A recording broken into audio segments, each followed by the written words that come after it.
ठीक है, दानिश कुरैशी जी, सिर्फ काशी मथुरा पर ही नहीं, सीएए को लेकर भी किस तरह से आप लोग अपनी जो कम्युनिटी है, अपनी जो कौम है, उसको बरगलार रखे हैं, ये भी दीवान साहब कह रहे थे कि वास्तविकता कुछ और है जो उन तक पहुंचाया जा रहा है। दीवान साहब कौन है? मैं तो नहीं जा सुनिए एक बार जरा दीवान साहब का जरा सुनाइए वो बयान। आप सुनिए एक बार, पहले सुनिए आप दानिश जी, स्पेशली आप ही के लिए दोबारा से चलवा रही हूं मैं उसको, एक बार प्लीज वो बयान दोबारा सुनवा दीजिए।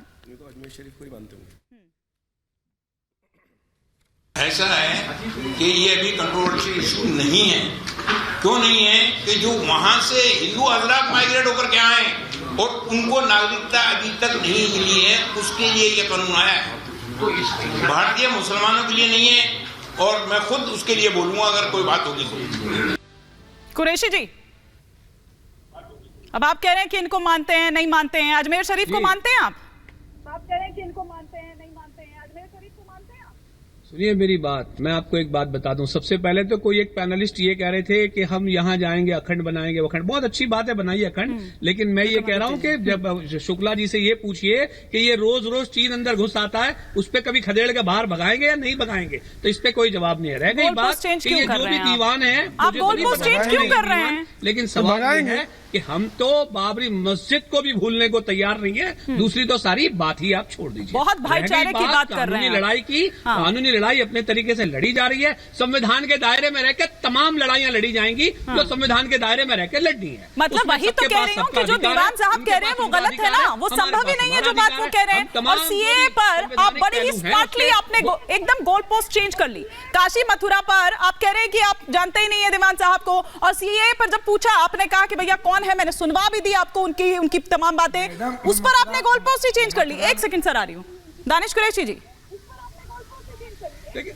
देखिए सुनिए मैं आपको बता दूं, सवाल यहाँ ये है कि कोई भी सरकार आती है वो अपने कानून अपने तरीके से बनाती है। बहुत सारे कानून लागू भी होते हैं, बहुत सारे कानून विरोध भी होते हैं, बहुत सारे कानून सरकारें भी वापस ले लेती है, बहुत सारे कानून जो है अदालत में भी चले जाते हैं। तो कोई नई बात है नहीं है, सरकार ने अपने तरीके से बात रखी है, हम अपने तरीके से रखेंगे। जरूरत पड़ेगी तो मैं फिर आपको कह रहा हूँ, सीए हो, एनआरसी हो, कुछ भी हो, अगर उसकी जरूरत पड़ेगी तो सुप्रीम कोर्ट में मामला दर्ज है। अगर जरूरत पड़ेगी तो सड़क पे भी जो जमहूरी तरीके से विरोध करना है वो करेंगे हम। आप रोक तो नहीं पाएंगे जमहूरी तरीके से काम करने से तो।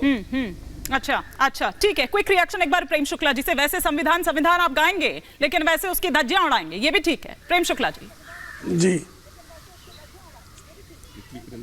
अब देखिए, संविधान के दायरे में भव्य दिव्य राम मंदिर का निर्माण हो गया, तो संविधान के दायरे में ये बाबरी कैसे बना लेंगे, जरा बता दें, हम भी समझ लें।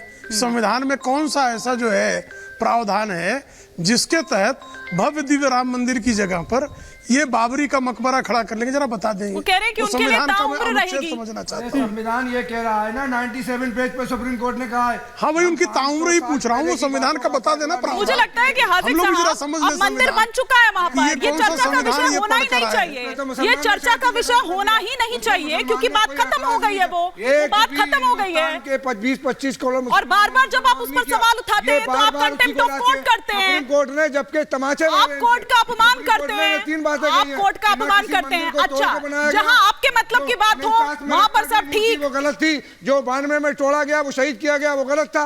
ये उसके बावजूद भी सुप्रीम कोर्ट की बात को नहीं मानना। सुनिए ना आजिक साहब 97 पेज पे सुप्रीम कोर्ट ने कहा है कि हम 500 साल पहले की बातों का फैसला नहीं कर सकते।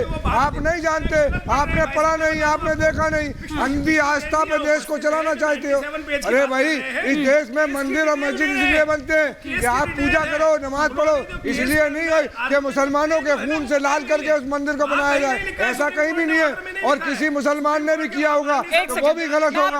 आज हो रहा है वो भी गलत होगा। मैं आपको यही रोक रही हूँ। जब आप ये कह रहे हैं ना, बार बार कह रहे हैं ना, तो आप कंटेम्प्ट ऑफ कोर्ट कर रहे हैं हाजिक साहब। जो बात हो चुकी है बिल्कुल कर रहे हैं आप अपमान कर। जब आप कह रहे हैं कि एक मुसलमान के खून से रंगा हुआ है, तो फिर आप यही कर रहे हैं।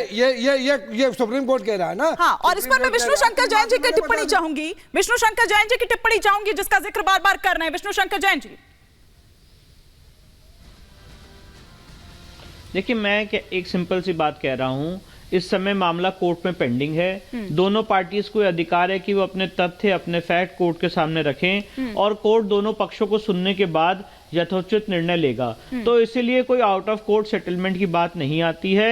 एक हम लोग सभ्य समाज में रह रहे हैं और सभ्य समाज में ये जितने डिस्प्यूट्स हैं, कोर्ट ने और हमें संविधान ने ये क्या कहते हैं एक परमिशन दी है कि इन तरह के डिस्प्यूट्स को आप कोर्ट के माध्यम से सॉल्व कर सकते हैं। दोनों पक्ष इस समय कोर्ट के सामने हैं और कोर्ट के सामने सारे विवादों का जो दिखाई दे रही है, सारे विवादों का डिसीजन होगा। हाजिक जी एक सेकंड एक एक कर सारे लोग मौजूद थे। हाजिक साहब एक सेकंड। लेकिन विष्णु शंकर जैन जी, जो बात आप ये कह रहे हैं तो इसका मतलब ये हुआ कि सुलह की जो ये बात कही गई है, ये जो सलाह दी गई है, ये दरअसल एकमात्र दिखावा है। इसको इस तरह से देखें, दरअसल जो तमाम चीजें वो देख रहे हैं, उनको कहीं अपनी हार का डर सता रहा है। उनको पता है कि पहले या इसको ये मान लिया जाए कि हार मान ली उन्होंने, कोई बड़ा दिल दिखाने जैसी चीज नहीं है। एक सेकंड, विष्णु शंकर जैन जी से मेरा सवाल है, विष्णु शंकर जी से सवाल है, फिर रिजवी जी का रुख करूंगी एक एक करके। सर मैं ये नहीं,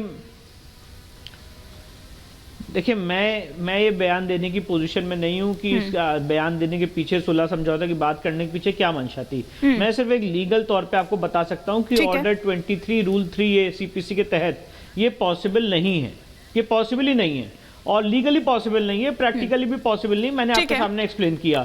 तो जिस आदमी ने कॉम्प्रोमाइज की बात की है उनका क्या मंशा है इसके बारे में मैं कोई टीका टिप्पणी नहीं करना चाहता हूं, पर ये पॉसिबल नहीं है। ठीक है रिजवी साहब, आप फिर उसके बाद में एक फाइनल कमेंट प्रेम शुक्ला जी से लूंगी। देखिए विष्णु शंकर जैन जी, मैं कई बार ये बात कह चुका कि अयोध्या की पहचान देखिए भगवान राम से थी, है, रहेगी। इसी तरीके से काशी की पहचान जो है भगवान शिव से थी, है, रहेगी।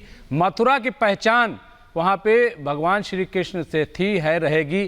तो जब ये पहचान ऑलरेडी है, दुनिया भर से लोग यहीं पे दर्शन के लिए आते हैं, अगर वहाँ पे एक मस्जिद है, ठीक है, और वो गंगा जमनी तहजीब की अलामत बनी हुई है, इसमें आपको क्या परेशानी है?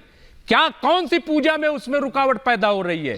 क्यों आप जो है इस तरीके से क्यों एक माहौल को खराब कर रहे हैं? भाई आप जो है काशी में क्या अब तक पूजा नहीं हो रही थी? क्या अयोध्या में पूजा नहीं हो रही थी? क्या मथुरा में पूजा नहीं हो रही है? मैं कितनी बार मथुरा जा चुका हूँ, काशी जा चुका हूँ, अयोध्या गया, क्या आप बताइए। लेकिन चूंकि आप लोगों को, या आप छोड़ दीजिए, आप तो वकील हैं, मुकदमा लड़ रहे हैं, लेकिन जो लोग पॉलिटिकल बात कर रहे हैं सिर्फ और सिर्फ चुनाव को सामने रख करके, और विष्णु शंकर जी आपका भी इस्तेमाल कर रहे हैं, आपका भी इस्तेमाल कर रहे हैं। ठीक है, अब मैं आप दोनों को रोक रही हूँ। एक बार फाइनल कमेंट प्रेम शुक्ला जी से, एक बार फाइनल कमेंट प्रेम शुक्ला जी से। प्रेम शुक्ला जी, अभी जिस तरह से पैनल पर बात चल रही है उस तरह से तो ये असंभव ही लग रहा है जो सुलह की सलाह आई है। एक सेकंड, क्योंकि इस तरह की तमाम कोशिशें अयोध्या के समय पर भी हो चुकी है। अभी एक ही कोई पैनलिस्ट यहाँ पर कह रहे थे कि अयोध्या के समय भी हो चुकी है, लेकिन नतीजा क्या हुआ ये हम सब ने देखा। वो ये भी कह रहे हैं कि वहां आप मस्जिद छोड़ दीजिए, बाकी सब ले लीजिए। देखिए क्या जो है बाबरी जब तो जो है बनाई गई थी तो क्या हिंदू मुस्लिम एकता के लिए बनाई गई थी? औरंगजेब ने जो है कृष्ण जन्मभूमि पर जो है अगर ध्वंस किया तो हिंदू मुस्लिम एकता के लिए किया था। काशी विश्वेश्वर का ध्वंस हिंदू मुस्लिम एकता के लिए किया गया था। तो जब आपने हिंदू मुस्लिम एकता में हिंदुओं के हत्याकांड रचाए, हिंदुओं के धर्मस्थलों पर हमला किए, तो जब तक वहां सौहार्द तभी स्थापित होगा जब मुसलमान अपने को औरंगजेब बाबर की औलाद मानना बंद करके इस देश के प्रभु राम कृष्ण का ही वंशज अपने को मानेगा, तभी सौहार्द स्थापित होगा।